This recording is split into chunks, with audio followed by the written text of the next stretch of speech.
왜 그렇게 했겠어요? 왜냐면 그곳이 깨끗했으니까요. 제 말은 조작된 거였어요. 현장에서 증거가 제거됐어요. 그게 바로 수석 수사관이 첫 번째 재판 후에 머독 사건 현장에 대해 한 말이에요.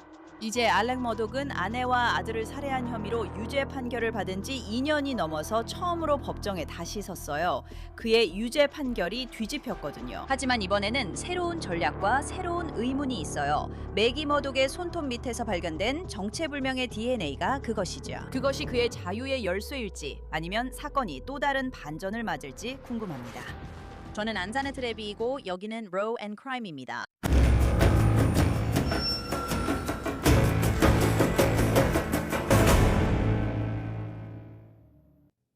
마치 데자부가 다시 찾아온 것 같네요. 알렉 모독은 그의 변호사들과 사우스캐롤라이나 법무장관실의 검사들과 함께 다시 한번 사우스캐롤라이나 법정에 섰습니다. 그는 아내 매기와 아들 폴을 살해한 혐의로 다시 재판을 받게 될 시기에 대해 논의했습니다. 두 번째 재판, 즉 재심은 첫 번째 재판과는 매우 다르게 진행될 수 있습니다. 알렉 머독은 유죄 판결을 받은 사기꾼으로 자신의 고객들, 특히 일부 가난한 이들로부터 수백만 달러를 훔쳤음을 인정했습니다. 그는 그것을 한 번도 부인한 적이 없습니다. 그는 금융범죄로 수십 년 동안 감옥에 복역 중이지만 2021년 6월 7일 밤 가족의 모젤 사냥 사유지에서 샷건과 블랙아웃 소총을 사용해 매기와 폴을 쏜 것은 부인해왔습니다. 그 살인 사건들은 참혹했습니다. 폴은 샷건의 가슴과 머리를 맞아 사망했습니다. 매기는 여러 차례 총에 맞았습니다. 검찰은 그녀가 도망치려 할 때 블랙아웃 소총으로 총을 맞았다고 말합니다. 검찰은 알렉 머독의 첫 재판에서 아들이 총에 맞는 소리를 듣고 아들을 도우러 달려간 어머니의 모습을 그렸습니다. 크레이튼 워터스는 증거에 따르면 매기가 다시 총을 맞기 전에 한때 손과 무릎을 바닥에 짚고 있었다고 말했습니다. 알렉 머독은 그날 밤 폴과 매기와 함께 개 사육장에 있지 않았다고 말했지만 검찰은 살인 직전 폴이 녹화한 영상이 그가 거기에 있었다는 것을 증명했다고 주장했습니다. 줘, 물러나.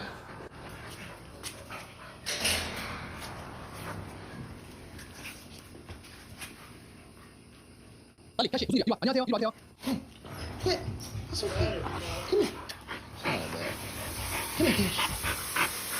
젠장, 포스트잇 고양이. 이봐, 입대지 마. 너네. 잠깐만 봐봐. 봐봐, 엄마.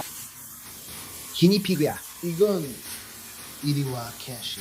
이리 와, 캐시. 이리 와, 따라와. 캐시, 빨리. 얘들아 안녕. 빨리.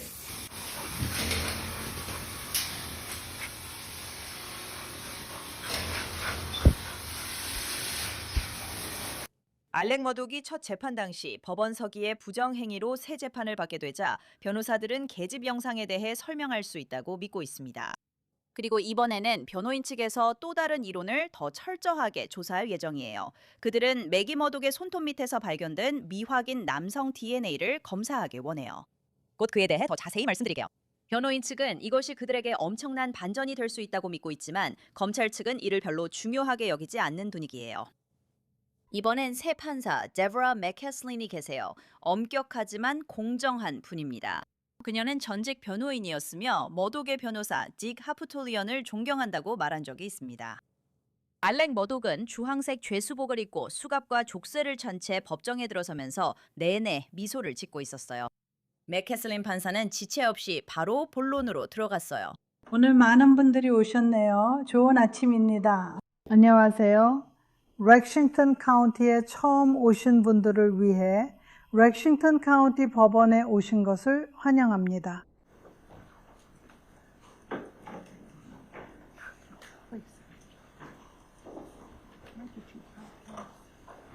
제가 전화드리거나 저에게 전화하셔도 됩니다.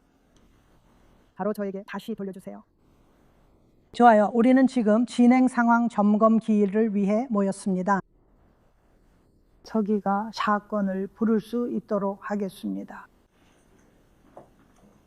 사우스캐롤라이나주 대 리차드 알렉산더 머독 사건 공소번호 2022 GS 059235구입니다.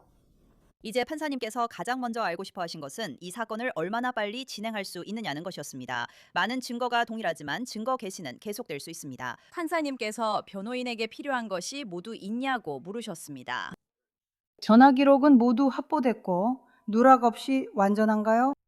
문자 메시지, 휴대폰 추출 자료, 그리고 추가 추출 자료가 있다면 영상 녹화, 탄도 및 총기 관련 자료 등 그런 자료들은 모두 갖춰져 있나요? 지문, 독성 검사.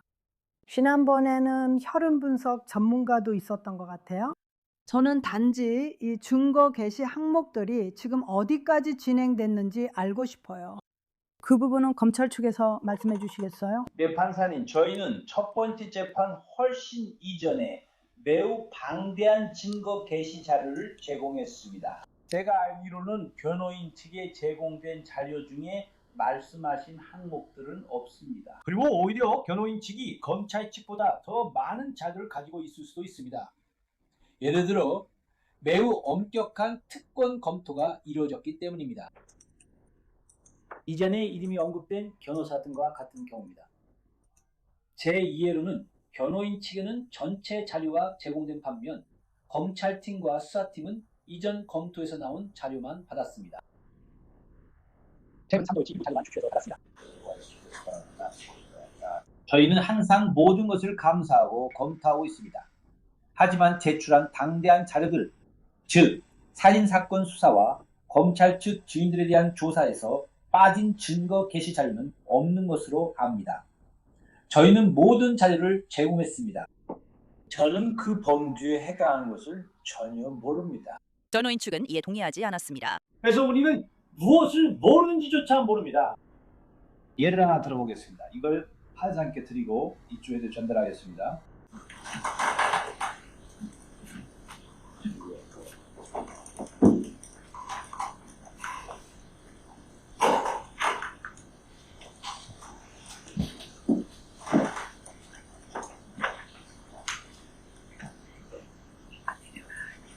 판사님, 이것은 로드니 체프먼과 다른 경찰관을 상대로 진행한 인터뷰의 녹취입니다. 처음 현장에 도착해서 현장을 처리하고 현장 감식에 깊이 관여했던 사람들은 누구였습니까? 그리고 만약 당신이 가면 6페이지로 현장을 방문했던 체프먼은 이렇게 말합니다. 이것은 사건 발생 열흘 뒤인 3월 13일에 진행된 텔레비전 인터뷰입니다. 그는 사건 이후에 도움을 받으셨다고 들었습니다. 라는 질문에 이렇게 대답합니다. 아니 오히려 그렇습니다. 그 얘기입니다. 무기 처리나 차량 이동 같은 거죠. 사우스캐롤라이나 법집회목과 법무장관실 얘기를 많이 들었지만 그들에게 증거는 없습니다. 모두 저항 증거입니다. 그래서 저는 질문합니다. 여러분 겠습니다. 현장 흔적이 말끔히 지워져 있었고 연출된 범죄 현장이었으며 정말 흔적이 거의 없는 현장이었습니다. 여러분이라면 더 많은 증거를 기대하시겠습니까? 아니면 더 적은 증거를 기대하시겠습니까? 사람들이 이야기 어려워하는 게 바로 이겁니다. 우리는 많은 증거를 찾지 못했습니다. 하지만 우리가 많은 증거를 찾지 못한 이유는 현장이 깨끗했기 때문입니다. 그러니까 조작된 현장이었습니다. 현장에서 증거가 제거된 겁니다. 이건 재판이 끝난 지 열흘 후의 일입니다. 이건 체프먼이 증언한 내용과 다릅니다. 체프먼은 증거를 가지고 있습니다. 현장에 다른 사람들이 있었고 그는 도움을 받았으며 즉 그가 도움을 받았거나 그곳에 다른 사람들이 있었다는 겁니다. 그 자료를 받아야 합니다. 그리고 딕 하프틀리어는 한 부보안관이 재판 후 인터뷰에서 범죄 현장이 깨끗이 청소되었다고 말했는데 이는 그가 재판에서 증언한 내용과 달랐다고 말합니다. 하프틀리어는 또한 이 사건의 수석 수사관이었던 데이빗 오웬에 대해서도 언급했는데 그는 현재 은퇴한 상태입니다. 첫 재판에서 머독 변호인들은 그가 대배심에서 한 증언을 문제 삼으며 기소를 위해 거짓말했다고 비난했습니다. 오웬이 수석 수사관이었던 한 살인 사건은 2025년에 기각되었는데 판사가 오웬이 피고인에게 도움이 될 수 있는 증거를 숨겼다고 판단했기 때문입니다. 아니요, 첫 번째 재판에서의 증언입니다. 관련된 수석 책임자가 대배심에서 그 사실을 잘못 진술했다고 인정했습니다. 재판 이후 그는 판사가 증거를 숨기고 허위 진술을 했다고 판단해서 자신이 증언한 내용을 제출할 수 있었습니다. 그 사람이 수석 책임자입니다. 더 이상 질문 없습니다. 하지만 이 점은 우리에게 의문을 제기합니다. 그것이 주나 검찰에 의해 은폐되었는지가 아니라 그가 자신이 가진 모든 것을 그들에게 제공했는가 하는 점입니다. 그가 재판 뒤에 후속 사건에서 했던 일을 여기서도 한 겁니까? 증거를 숨긴 겁니까? 그리고 우리는 이것을 꼼꼼히 살펴보며 빈틈이나 놓친 부분이 있는지 확인해야 한다고 생각합니다. 그리고 우리로서는 저는 우리가 이 사건을 재판에 붙이고 싶다고 생각합니다. 하지만 우리는 첫 번째 유예 기간에 있었던 일을 바탕으로 준비 부족한 상태가 되길 원치 않습니다. 다음 주쯤 이에 대해 자세히 설명하는 신청서를 제출할 예정입니다. 우리는 그런 신청서를 원하지 않았습니다. 다음으로 매기 손톱 및 미확인 남성 DNA 논쟁이 있었습니다. 말씀드렸듯 크레이튼 워터스는 이를 대수롭지 않게 여겼습니다. 결국 매기 모독이 누구와 몸싸움을 했다는 증거는 전혀 없습니다. 그녀에게 방어 상처가 있었다거나 누군가가 그녀를 공격하려고 긁었다는 어떤 증거도 없습니다. 그리고 터치 DNA가 매우 민감하고 흔하다는 것도 알고 있습니다. 우리는 항상 DNA를 흐리고 있고 악수나 문 손잡이 같은 것들을 통해 다른 사람의 DNA를 계속해서 받아들이고 있습니다. 그러니까 약간 논점 흐릴 수 있지만 그렇다고 해서 우리가 합리적이라면 변호인 측이 원하는 어떤 것이든 논의할 의향이 없다는 뜻은 아닙니다. 하지만 우리가 확보한 그 사람, 그리고 그 사람 역시 이 법정에서 방어를 위해 대응할 필요가 있습니다. 하지만 제 적들. 저는 이 논점 흐리기 주장에 대해 언급하고 싶습니다. 우리가 말하고 있는 DNA는 판사님, 매기 모독의 왼쪽 손톱에서 나온 것입니다. 그것은 슬레드에서 이 STR 분석으로 검사되었습니다. 저희가 검사를 요청하는 DNA 샘플 번호 70번입니다. 그것은 분명히 알렉 모독이 아니었습니다. 골점막, 연봉을 채취한 다른 사람들 중 누구도 아니었습니다. 긴 명단을 확인했지만 그들 중에는 없었고 단 한 명의 가능성만 남았습니다. 그리고 그 한 명의 가능성보다 알려지지 않은 남성인 확률이 11배 높았습니다. 결국 그들이 알게 된 건 샘플이 남성이란 사실뿐이었습니다. 그게 바로 그들이 DNA 분석을 하는 방식입니다. 그리고 미스터 월터는 증거상 몸싸움의 흔적은 없지만 매기 모독의 시신 아래에 탄피가 있었다고 말했습니다. 그녀를 죽인 총의 탄피였습니다. 그러니까 그 탄피와 그 총은 아주 가까운 거리에 있었던 거죠. 매기 모독의 휴대전화는 범죄 현장에서 사라졌습니다. 그 시점에 DNA가 옮겨졌나요? 그래서 우리는 그게 논점을 흐리는 미끼가 아니라고 보고 매우 중요하다고 생각합니다. 물론 나중에 별거 아닐 수도 있습니다. 우리는 아직 모르지만 살펴볼 가치가 있습니다. 변호인 측은 매기 손톱 및 DNA 분석을 위해 오스람 연구소를 이용하고자 합니다. 오스람 연구소는 보통 수사 유전 계보학을 이용해 미제 사건을 해결하기 위해 법 집행기관과 협력합니다. 하지만 오스람 연구소는 실제로 진행 중인 사건, 즉 2022년 아이다호 살인 사건에서도 일했고 브라이언 코버거를 주요 용의자로 지목하는 데 도움을 주었습니다. 머독 변호인단은 매기 손톱 및 DNA의 주인을 밝히기 위해 오스람 연구소와 협력하길 원합니다. 저희가 비용을 부담하기로 했습니다. 그리고 이건 그냥 참고 정보입니다. 비용은 당신이 부담하는 것으로 하겠습니다. 이 살인 사건들은 2021년에 일어났습니다. 지금은 2026년입니다. 2021년에는 인공지능이라는 것이 존재하지 않았습니다. 2021년에는 이 유전 계보학이 막 시작 단계에 불과했습니다. 2026년 우리는 훨씬 더 앞서 있습니다. 그래서 우리가 요구하는 것은 2021년엔 존재하지 않았습니다. 오늘날에는 존재하고 오스람은 이 분석을 수행하는 선도적인 연구소입니다. 그들은 작년 2024년에 이 분석을 했습니다. 통계에 따르면 그들은 미국 전역의 법집행기관을 대신해 200건의 미제 사건을 해결했습니다. 그들은 매일 법집행기관과 함께 일하고 있습니다. 그들이 맡았던 가장 유명한 사건은 아이다호 대학교에서 일어난 사건이었습니다. 모스크바 아이다호에서 발생한 살인 사건은 우리 재판 첫 주쯤에 일어났습니다. 대학생들이 아이다호 대학교 인근의 한 집에서 학살당했습니다. 그들은 DNA 샘플을 가지고 있었고 그것을 코디스를 통해 조회했습니다. 아무것도 나오지 않았습니다. 아무런 결과도 없었습니다. 아이다호주 경찰청은 슬레드처럼 오스람과 계약을 맺고 있었습니다. 그들은 검체를 오스람에 보냈습니다. 오스람은 이 유전 계보학 DNA 분석을 진행했고 그 결과 이 살인을 저지른 브라이언 코버거와 관련된 가족 구성원이 조상 테스트, DNA 테스트를 했던 것으로 밝혀졌습니다. 그렇게 해서 모스크바 살인 사건을 오스람 연구소를 통해 해결한 것입니다. 그 차이점은 그리고 그들은 코디스 조회를 할 만큼 충분한 샘플이 없다고 말합니다. 하지만 저는 연구소와 그 부분에 대해 이야기해봤고 그건 문제가 되지 않습니다. 코디스는 STR이라고 불리는 분석 방법을 사용합니다. 이 분석은 SNP이고 그들은 이것을 SNPis라고 부릅니다. 코디스는 20개의 데이터 포인트를 가지고 있습니다. SNPis는 분석하는 데이터 포인트가 50만 개나 됩니다. 이 작업을 하는 데는 시간이 좀 걸립니다. 그래서 실험실에서 뭐라고 하는지 지켜봐야 합니다. 그들은 슬레드에서 정보를 받아오라고 저에게 요청했습니다. 전기 영동도나 혼합 비율 같은 것을 보고 싶어 해서 그걸로 더 잘 파악할 수 있기 때문입니다. 저는 미스터 워터즈에게 전문가들이 소통할 수 있게 이름을 알려달라고 요청했습니다. 하지만 휴스턴, 텍사스에서 하는 일은 사우스캐롤라이나 슬레드 연구소에서는 하지 않습니다. 그리고 전국엔 몇몇 연구소들이 있고 그들은 인증을 받았습니다. 그들은 법 집행기관과 함께 일합니다. 제가 알기로 그들이 슬레드와 직접적으로 일한 적은 없는 것 같습니다. 제가 그들과 이야기했을 때 슬레드에 대해 알고는 있었지만 그들은 별도의 부서를 가지고 있습니다. 그래서 전문가의 이름이나 이 샘플을 가지고 있는 사람이 필요합니다. 그래야 보낼 수 있는 적합한 샘플이 있는지 확인할 수 있습니다. 그리고 그들은 슬레드가 STR 분석을 했을 때 사용했던 추출물로도 작업할 수 있습니다. 그쪽에서도 그걸로 작업할 수 있다고 저에게 말했습니다.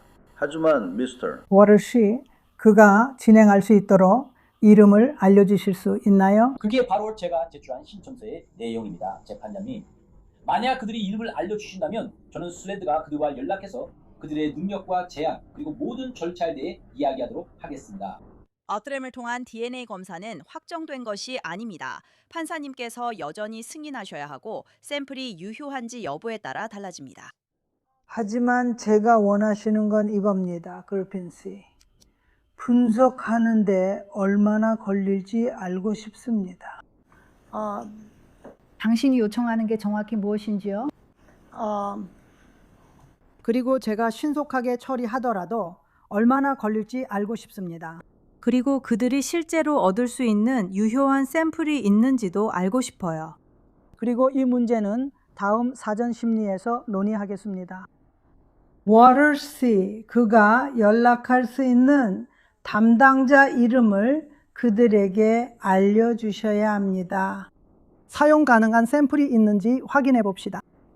그리고 실험실에서 말하길 만약 사용 가능한 샘플이 없다면 저희가 알려드릴 거라고 했습니다. 하지만 그들은 훨씬 적은 양으로도 작업을 합니다. 알겠습니다. 좋아요. 그걸로 시작해 봅시다.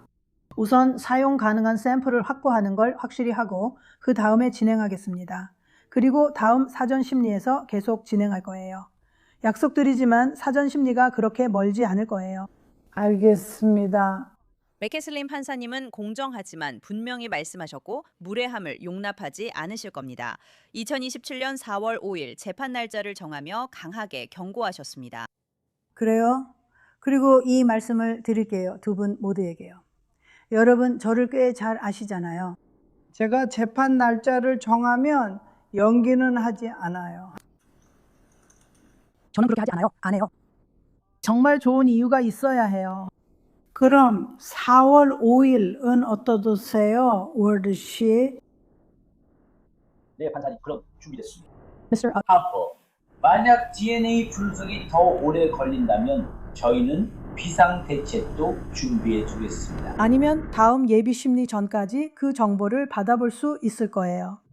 몇 주 더 연장이 필요하다면 그렇게 하겠습니다. 만약 그런 상황이라면요. 이 사건이 1년 후 재판에 회부될 일은 없으니 걱정 마세요. 우리는 앞으로 나아갈 겁니다. 당신의 우리는 그 점에 대해 매우 만족합니다. 머독씨, 그 점에 대해 매우 만족합니다. 다시 말씀드리지만 DNA입니다. 모든 것. 왜냐하면 이 모든 분야의 과학이 5년 전보다 훨씬 탈출했기 때문입니다. 이해해요. 기술은 하룻밤 사이에도 변하죠. 하룻밤 사이에도요? 이해해요. 그리핀 씨, 추가로 말씀하실 게 있으신가요? 네, 판사님. 아시다시피 대법원은 클라크 카운티 법원의 미법 행위로 인해 이 사건을 뒤집었습니다.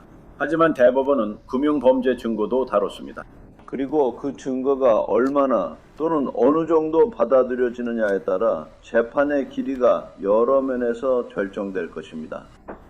뉴먼 판사는 지난번에 그 문제에 대해 재판 전에는 판단을 내리지 않았습니다.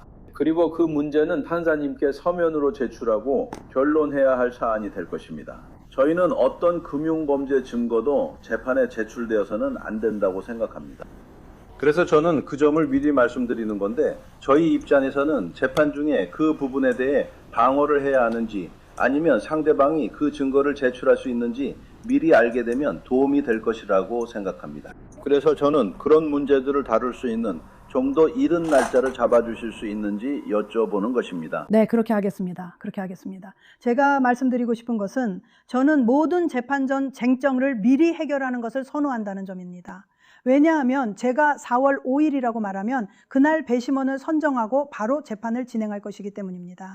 그 모든 문제들은 미리 결정되어야 합니다. 저는 지지 맥켈비를 모시고 싶습니다. 그녀는 Pretty Lies and Alibis 팟캐스트 진행자이며 Raw and Crime에서도 함께 일합니다. 그래서 지지, 저는 처음에 이게 마치 데자부처럼 다시 반복되는 것 같다고 말했어요. 알렉 머독과 모든 관계자들과 함께 다시 법정에 있는 기분이 어땠나요? 네, 마치 시간 여행을 하는 것 같았어요. 3년 전으로 다시 돌아간 느낌이었고, 재판 6주 내내 함께했던 모든 사람들을 다시 보니 약간 이상한 가족 모임 같았어요. 저도 그랬고요. 그래서 우리 모두 서로의 근황을 나누고 있었어요. 네, 같은 사람들과 다시 있고 머독이 피고인석에 피고인으로 앉아있는 걸 다시 보니 정말 비현실적이었어요. 유죄 판결을 받은 살인범이 아닌 피고인으로요. 제가 보기엔 그는 약간 미소를 짓고 있었어요. 그는 항상 좀 미소를 짓는 편이거든요. 항상 그런 건 아니지만 알렉 머독이 법정에 들어와서 자리에 앉아 재판을 듣는 모습을 보면서 어떤 분위기를 느꼈나요? 이전 재판 때 매일 보이던 모습과 비슷했어요. 그는 항상 아주 자신감 있게 들어왔고 항상 사람들에게 미소를 지으며 고개를 끄덕였어요. 오늘도 마찬가지였어요. 그의 등이 우리 쪽을 향했지만 저는 화면을 볼 수 있었고 그는 미소 짓고 있었어요. 생각해보면 그가 왜 웃지 않겠어요? 알다시피 최고 법원이 그에게 재심을 허가했잖아요. 그래서 지금 그가 미소 지을 이유가 많다고 생각해요. 오늘의 주요 화제는 DNA였어요. 노트북을 줘야 하냐 말아야 하냐는 얘기도 있었죠. 하지만 사실 그게 중요한 건 아니에요. 진짜 중요한 건 이 미확인 남성의 DNA에 대한 이야기예요. 첫 번째 재판 때도 그 이야기를 들었지만 그때는 깊이 다루지 않았어요. 이제 변호인 측에서 그 미확인 남성 DNA에 대해 실제로 조사를 하려고 해요. 직접 비용을 부담해서 유전자 계보 검사를 진행해서 그 미확인 남성 DNA의 출처를 밝혀내려고 하는 거죠. 법정 방청석에서는 그 소식에 어떤 반응이 있었나요? 아니요. 하지만 그 얘기가 나오자 모두가 자세를 바로잡고 더 집중했어요. 생각해보면 당연하잖아요. 이 사건은 일부를 빼면 정황 증거로만 유죄 판결이 내려졌어요. 차량 인포테인먼트 시스템 기록에 그가 매기의 휴대전화를 창밖으로 던졌다고 여겨지는 시점에 차가 속도를 줄인 것으로 나왔어요. 그 외에는 이 살인 사건들과 누구도 직접적으로 연결되는 증거가 없었어요. 그래서 저는 변호인이 이 DNA 증거를 강하게 주장해야 한다고 생각해요. 이 결과로 합리적 의심을 충분히 만들 수 있으니까요. 만약 결과가 그들에게 유리하게 나온다면 이게 잠재적으로 이미 알려진 범죄자일 수 있기 때문에 그 사람을 반드시 데려와서 조사할 거예요. 하지만 제 생각에는 이게 이번 두 번째 재판에서 그들이 승부를 걸고 있는 부분인 것 같아요. 왜냐하면 말씀하신 것처럼 지난 재판에서는 이 부분이 제대로 다뤄지가 않았으니까요. 그리고 이제 그들은 이 증거를 우리나라 최고의 DNA 전문가 중 한 명에게 보내서 브라이언 코버거 사건처럼 그녀의 손톱 밑에서 나온 DNA가 누구의 것인지 가족관계까지 추적할 수 있는지 확인해 보려고 해요. 저는 이 점이 이 재판에서 중요하다고 생각합니다. 그리고 새 판사가 왔어요. 새로운 판사 데보라 맥캐슬린이에요. 그녀는 경력 초기에 피고인 측 변호사였어요. 그녀는 법정에 들어오자마자 바로 본론에 들어갔어요. 그녀에 대해 어떻게 생각하세요? 저는 이 판사가 정말 좋아요. 뉴먼 판사님은 유일무이하며 모두의 마음을 사로잡았지만 정말 단호하세요. 그녀가 말했듯이 이 사건은 그녀의 가장 오래된 사건으로 더 이상 기다리고 싶지 않아 해요. 또 양쪽 모두에게 공정하게 대하고 있어요. 사실 그녀가 변호사로 일하던 초창기 시절에 그녀에게 가장 큰 영향을 준 사람 중 한 명이 바로 딕 하프툴리언이었다고 해요. 아이러니하게도 지금은 그가 그녀 앞에서 그 사건을 변론하고 있죠. 아마 휴이 게스킨스 사건을 제외하면 그가 맡은 가장 큰 사건일 거예요. 그래서 한 번의 심리가 끝난 지금 그녀는 본격적으로 일을 진행하고 싶어 해요. 그녀는 지연이나 늦은 서류 제출을 원하지 않아요. 그녀는 일이 기계처럼 원활히 진행되게 바라요. 살인이 일어난 게 2021년이었고 지금은 2026년이라 그녀는 이제 끝내자고 생각해요. 그리고 저는 이 판사가 기한과 날짜에 대해 그들에게 엄격하게 요구할 거라고 생각해요. 그리고 그게 참 신선하게 느껴져요. 왜냐하면 아시다시피 이런 일들은 몇 달, 심지어 1년씩이나 지연될 수 있거든요. 저는 이 판사가 그런 일이 일어나지 않게 할 거라고 생각해요. 네, 그녀는 정말 단호해요. 지지 맥켈비, 감사합니다. 고마워요, 아넷. 이제 비니폴리탄에게로 넘어가고 싶어요. 그는 코트TV 유튜브 채널과 코트TV에서 비니폴리탄 인베스티게이츠의 진행자이고 오랫동안 그곳의 메인 앵커였습니다. 비니, 함께 해주셔서 감사합니다. 오랜만에 알렉 머독이 다시 법정에 선 것에 대해 어떻게 보시나요? 우선 우리가 이 일을 다시 하고 있다는 게 믿기지 않아요. 하지만 우리는 다시 하고 있습니다. 그리고 이 일은 실제로 일어날 겁니다. 하지만 이번에는 뭔가 달라야겠죠. 변호인 측 입장에서는 지난번에 졌기 때문에 이번에는 달라져야 합니다. 그들은 처참하게 졌죠. 앨렉 머독은 끔찍한 증인이었고 자신을 판단해 주길 바랐던 사람들에게 믿음을 주지 못했습니다. 그래서 그들은 방향을 바꿔야 합니다. 그리고 그들은 매기의 손톱 밑에서 발견된 신원 미상의 남성 DNA에 초점을 맞추는 방향으로 가는 것처럼 보입니다. 그 전략은 흥미롭습니다. 첫 번째 재판에서 이미 그 문제를 어느 정도 다뤘기 때문이죠. 하지만 제 생각에는 그게 새로운 변호 전략의 핵심이 될 수도 있을 것 같습니다. 맞는 말씀인 것 같아요. 100% 그게 새로운 변호 전략의 핵심이라고 생각해요. 위험한 점은 그들이 오스람에 의뢰하고 있다는 거예요. 오스람은 이 기술을 사용해서 실제로 사람들을 추적해낸 전력이 있거든요. 정말 그 분야에서 뛰어난 곳이에요. 그럼 만약에 이 사람을 찾아냈는데 그 사람이 저는 알리바이가 있어요. 저는 그때 다른 곳에 있었어요. 라고 하면 어떻게 하죠? 그러니까 이건 그들에게 도움이 되지 않아요. 아니 글쎄 그건 상황에 따라 다르겠죠. 첫 번째 재판에서 신원 미상의 남성 DNA가 있었잖아요. 분명히 그게 그들이 사건을 구성하는데 주된 근거는 아니었어요. 그러니까 당신 말이 100% 맞아요. 이 길이 어디로 이어질지 모르지만 제 생각에는 첫 번째 사건에서 증거를 봤거든요. 그건 강력한 증거예요. 궁지에 몰린 상황이고 뭔가 필요해요.